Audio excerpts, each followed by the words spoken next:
샬롬, 안녕하세요. 유영수 목사입니다. 5월은 푸르른 실록도 아름답지만 가정의 달입니다.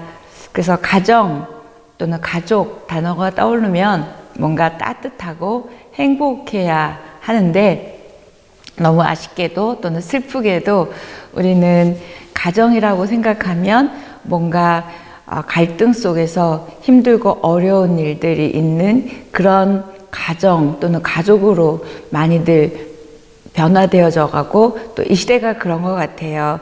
그래서 이혼의 위기에도 있고, 또 이혼하신 분들도 있고, 또 가정의 진짜 의미와 가치에 대해서 상실해 가는 그런 시대인 것 같습니다. 그러나 괜찮습니다. 왜냐하면 가정은 하나님이 만드신 제도이고 하나님이 주신 건 모두가 선한 것입니다. 그래서 하나님의 은혜로 또 하나님의 사랑으로 회복되어지고 다시 일어설 수 있기 때문에 우리는 희망입니다. 하나님은 가정을 아담과 하와를 통해서 만들어 주시고 제일 먼저 하신 일이 축복해 주셨어요. 그리고 그 가정을 만드신 목적을 말씀하십니다. 창세기에 보면. 그래서 하나님이 축복하신 그 가정, 하나님이 원하시는 가정, 또 하나님의 축복이 머물고 또 하나님이 일하실 수 있는 그런 가정이 되기를 원했지만, 또 그런 가족들이 되기를 원했지만, 그런 선물 같은 가정, 선물 같은 가족이 되지 못하고 있는 현실입니다.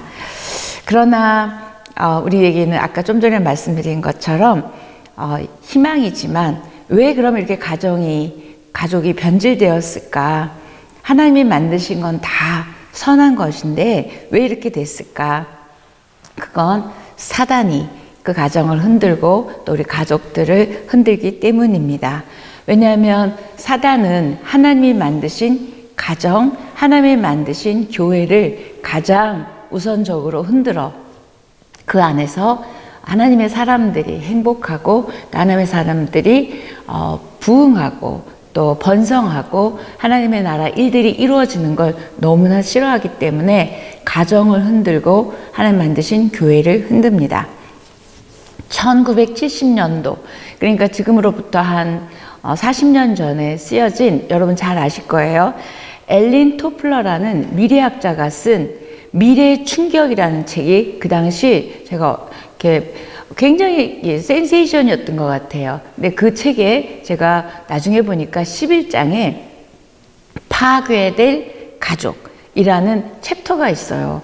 근데 그 내용을 보고 깜짝 놀란 건, 지금 40년 만에 그 사람이 얘기했던 모든 게 이루어져 있습니다. 그때 그 챕터에 파괴될 가족, 그 다음에 동성애, 그 다음에 모든 관계들이 깨질 것이다, 뭐 이런 모든 것들이 지금 그대로 이루어지고 있다는 걸 보면서 정말 사단이 우리의 가정과 가족들을 흔든다는 거예요.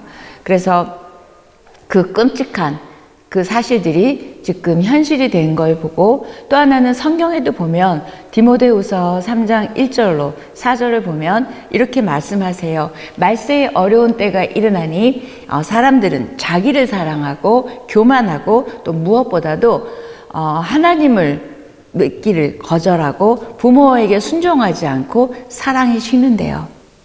자, 이렇게 이 말세 때의 현상, 또 미래학자가 예측한 지금의 모습들은 얼마나 지금 우리 가정들의 모습이고 우리들의 모습인지 모르겠습니다. 결국 가정은 영적 전쟁터입니다.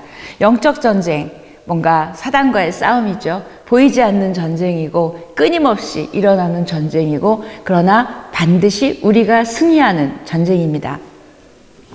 그래서 사단은 이 가정을 또는 이 가족을, 결혼을 파탄낼 그런 구실을 찾아서 어떻게 해서든지 그렇게 하려고 한다는 적이 있다는 사실을, 우리의 행복, 우리의 가정을 깨려고 하는 적이 있다는 사실을 반드시 기억해야 합니다. 그래서 우리는 그들과 싸워야 되는데 우리는 남편과 싸우고 또 아내와 싸우고 자녀들과 싸우고 부모님들과 싸우느라고, 이게 정말 사단이 원하는 모습으로 우리가 이끌려가고 있기 때문에 지금 우리 가정들이 이렇게 힘이 듭니다. 그래서 저와 여러분이 이제는 사람들하고 싸우는 게 아니라 우리 가족, 가정 이면에 있는 사단들이 우리를 흔드는 일들을 영적 그 흐름과 배경을 아신다면 훨씬 다르게 우리가 가족 구성원으로 또 가정을 이끌고 가는 사람들로 달라질 것을 믿습니다. 자, 에덴 동산이라는 그 좋은 곳에 아담과 하와라는 가정이 있었어요. 그런데 그렇게 아름다운 공간에서조차 사단은 이들을 흔들어서 결국은 죄가 들어오게 됐죠. 또 하나님을 사랑한 다윗도 또 사단이 들어오니까 또 죄의 유혹이 있으니까 간음하고 살인하죠. 이렇게 우리들의 가정을 또 하나님의 사람들을 흔듭니다. 자, 그래서 어떻게든지 우리가 불화하고 또 우리가 서로 사랑하지 못하게 해서 가정이 천국이 되어야 되는데 가정을 지옥으로 만들려고 하는 사단의 정체예요. 그래서 영적 전쟁을 통해서 우리가 이 사단의 정체를 깨달고 물리칠 뿐만 아니라 우리도 달라져야 된다는 겁니다. 여러분의 생각, 여러분의 마음, 여러분의 언어 이런 부분들이 다 사단이 들어오는 틈타는 그런 통로들이에요. 그래서 여러분들이 성령 충만하셔야 되고 영적으로 무기력하시면 안 되고 그 다음에 마귀에게 틈을 주시면 안 됩니다. 그러면 그들이 이렇게 우리의 생각과 마음과 이런 입술을 통해서 그들의 거점을 잡죠. 그런 증거들이 또 아가서 2장 15절에 보면 우리를 위하여 여우 곧 포도원을 허는 작은 여우를 잡아라. 우리의 포도원에 꽃이 피었습니다. 포도원, 가정에 비유합니다. 근데 꽃이 피었다는 건 너무 좋은 시절에 이때에 행복한 이 가정의 때에 포도원을 허는 작은 여우가 있어요. 근데 아가서는 솔로몬과 술람 여인의 사랑 이야기 같지만 이스라엘 백성과 하나님의 관계 또 저희들과 하나님과의 관계를 표현하고 있는데요. 자, 아까도 말씀드렸듯이 포도원은 가정에 비유하고 있는데 이스라엘 사람들에게 있어서요, 그 포도 농사를 지을 때 이 여우들이 나타나서 실제로 그렇게 농사를 망쳤대요. 그런데 이 비유를 우리에게 적용하면 지금 우리의 가정에 허는 여우들이 있다는 거예요. 근데 이 구약 원어에 보면 작은 여우들이에요. 그러니까 우리 가정을 흔드는 여러 가지 요인들에 대해서 복수를 쓰고 있습니다. 그래서 그냥 여우가 아니라 여우들이요. 근데 이 여러 가지 이유들로 우리는 가정이 흔들리는데 분명한 건 큰 사건이기보다는 사소한 사건, 사소한 일들, 또 사소한 틈, 사소한 불신, 사소한 이런 것들 때문에 우리의 가정이 이 여우가 헐고 있습니다. 그래서 우리가 미워한다든지 용서하지 못한다든지 신뢰하지 못한다든지 이건 전부 사단에게 틈을 내주는 겁니다. 여러분의 가정을 흔들려는 작은 여우들이 무엇인 것 같으세요? 가정마다 다르고 상황마다 다를 것입니다. 그런데 이런 작은 여우들 때문에 우리는 전부 내가 가정의 피해자다. 내가 가족에게 상처를 받았다. 이런 생각들을 하게 하는데요. 일단 죄지요. 가족의 또는 가정의 영적 오염을 통해서 우리들 가운데 죄가 들어왔고요. 또 죄로 인한 우리의 불신, 불만, 원망, 그 다음에 열등감, 수치심, 분노, 억울함, 이루 말할 수 없는 또 영적인 미성숙함, 인격의 미성숙함, 또 각각 갖고 있는 쓴뿌리들, 또 대화 소통을 할 줄 모르는 것들, 이런 무관심, 무감각, 무감독, 우리 가정을 흔드는 작은 여우들은 이루 말할 수 없이 너무 많습니다. 저와 여러분이 이 작은 여우들, 사단으로부터 가정을 지키고 가족을 지키는 그런 하나님의 사람들이 됐으면 좋겠습니다. 그러려면 용서하셔야 되고 또 불화가 오래 가서도 안 되고 아까 제가 쭉 나열한 것들을 한번 점검하셔야 돼요. 그래서 우리 가족 이면에 어둠의 영들이 작동하고 있는 그 틈들을 우리가 발견해서 예수 그리스도의 보혈로 또 예수 그리스도의 이름으로 우리가 그것들을 이길 때 우리는 분명히 이긴 싸움을 하고 있잖아요. 그럴 때 우리 가족은 달라질 것입니다. 그래서 우리 가족 구성원 모두가 예수 그리스도를 만나야 됩니다. 성령 충만하셔야 합니다. 무엇보다도 하나님이 만드신 제도이기 때문에 하나님의 원리, 하나님의 방법, 하나님의 말씀대로 이끌려 갈 때 가장 아름답고 행복한 또 하나의 천국인 가정이 될 것입니다. 그럴 때 우리 가정은 어둠은 떠나가고 빛이 들어올 것이고, 그 다음에 다툼과 시기와 이런 어려움들을 떠나가고 평강과 기쁨과 감사가 넘칠 것입니다. 다시 말하면 죄로 물든 가정이 은혜로 회복되어져 가는 가정이 될 줄 믿습니다. 시편 127편 1절은 이렇게 말씀합니다. 여호와께서 집을 세우지 아니하시면 세우는 자의 수고가 헛되며 여호와께서 성을 지키지 아니하시면 파수꾼의 깨어있음이 헛되도다. 이 말씀 잘 아시죠? 저와 여러분이 이 시편 127편 1절 말씀처럼 우리 하나님이 지켜주시면 우리 가정은 천국이 될 것입니다. 그 다음에 하나님의 나라의 특징인 의와 희락과 평강이 넘칠 것입니다. 교회 학교 다니는 꼬마가 아빠에게 물었어요. 아빠, 천국은 어떤 곳이야? 그랬더니 아빠가 생각하다가 천국은 우리 집 같은 곳이야. 그랬더니 이 아기가 울었대요. 막 울면서 나 천국 안 갈래. 우리 집 같은 곳이 천국이면 나 안 갈래. 아빠, 엄마가 늘 싸웠고 늘 불화했고 행복하지 않았던 거죠. 저와 여러분이 혹시 천국의 가정의 모습을 깨고 부겨뜨리고 망가뜨리고 있지는 않은지요?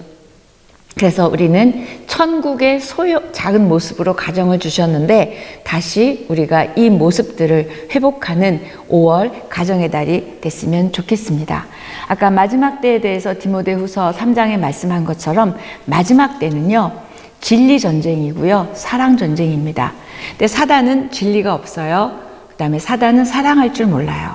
그래서 우리가 이 진리 전쟁, 말씀이죠. 말씀을 붙들고 사랑 전쟁, 더 사랑한다면 우리는 분명 승리하고 분명 우리의 가정은 천국이 될 것입니다. 그러나 하나님은 그렇게 우리를 천국으로 만들고 싶지만 하나님이 다 해주시는 게 아니라 우리도 해야 될 게 있어요. 그게 뭐냐면 더 사랑하셔야 되고요. 그래서 하나님 안에서, 가정 안에서 먼저 더 사랑해야 되는데 그건 우리 힘으로 안 돼요. 하나님의 사랑을 더 많이 내 안에 받을 때 우리가 그렇게 가족들 중에서 더 사랑할 수 있는 사람이 될 줄 믿습니다. 사랑, 신뢰, 존중, 이해, 이런 단어들은 우리들이 해야 될 거예요. 그분도 도우시지만 우리가 해야 될 성품, 또 우리가 해야 될 덕목입니다.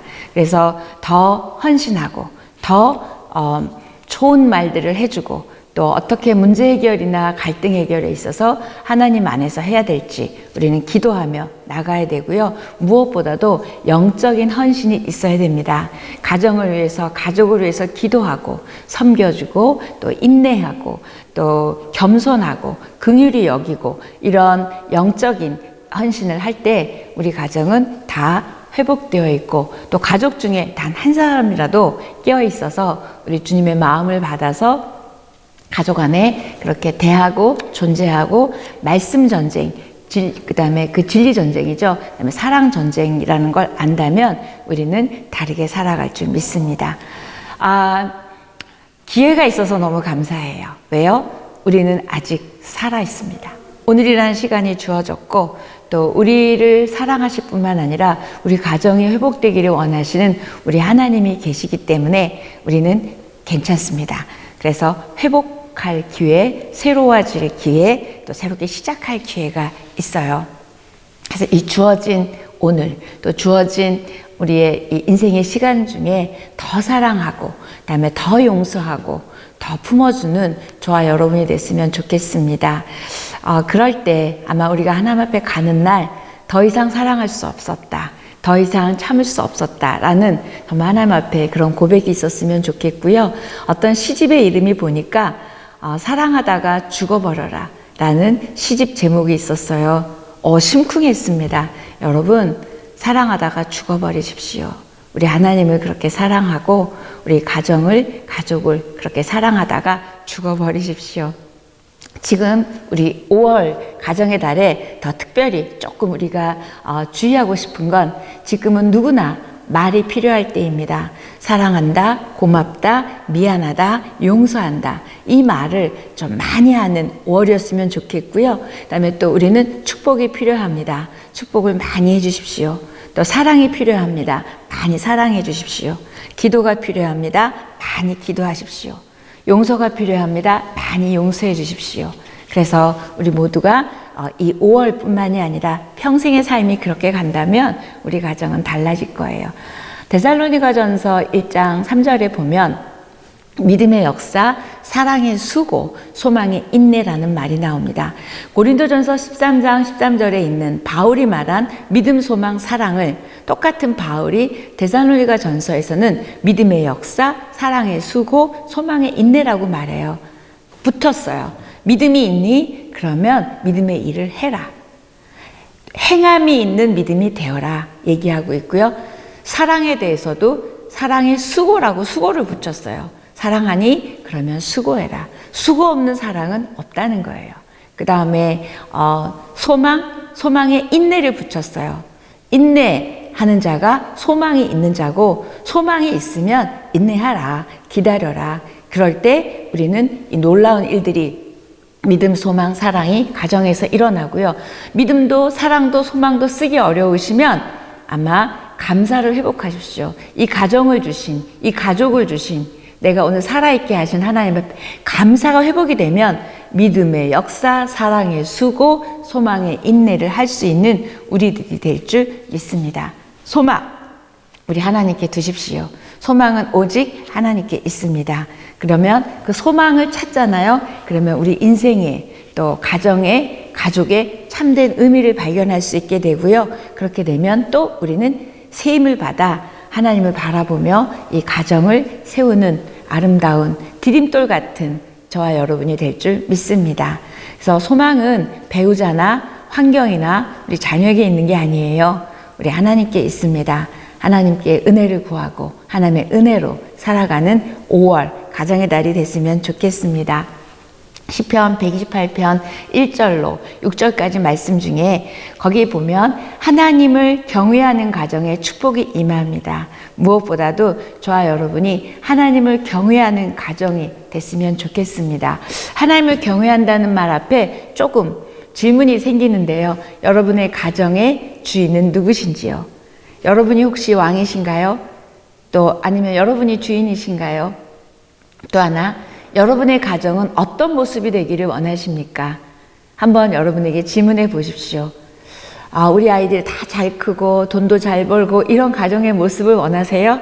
그것보다 영혼이 잘 되는 가정이 되기를 소망하십시오. 그러면 예수님과의 관계가 회복되면 우리 모두가 서로 사랑하게 되고 더 모든 관계가 풀릴 것이고요. 그리고 가족 중에 누구라도 더 예수님 닮은 사람이 세워진다면 그 가정은 반드시 천국이 될 줄 믿습니다. 네가 변해라, 네가 변해라, 당신이 변해라, 당신이 변해라 이러기 전에 저와 여러분이 먼저 변하고 예수님 닮아가는 그런 한 가족 구성원이 되어질 때 우리 가정은 천국이 될 줄 믿습니다. 저와 여러분을 통해서 하나님이 원래 만드시고 싶었던 그 하나님의 가정의 모습이 회복되어지고 하나님의 가정이 곧 천국이 되는 우리 아이들이 우리가 우리 가정은 또 다른 하나의 천국이다 라고 고백하는 은혜와 축복이 있기를 바랍니다. 여러분 행복하십시오. 안녕히 계세요.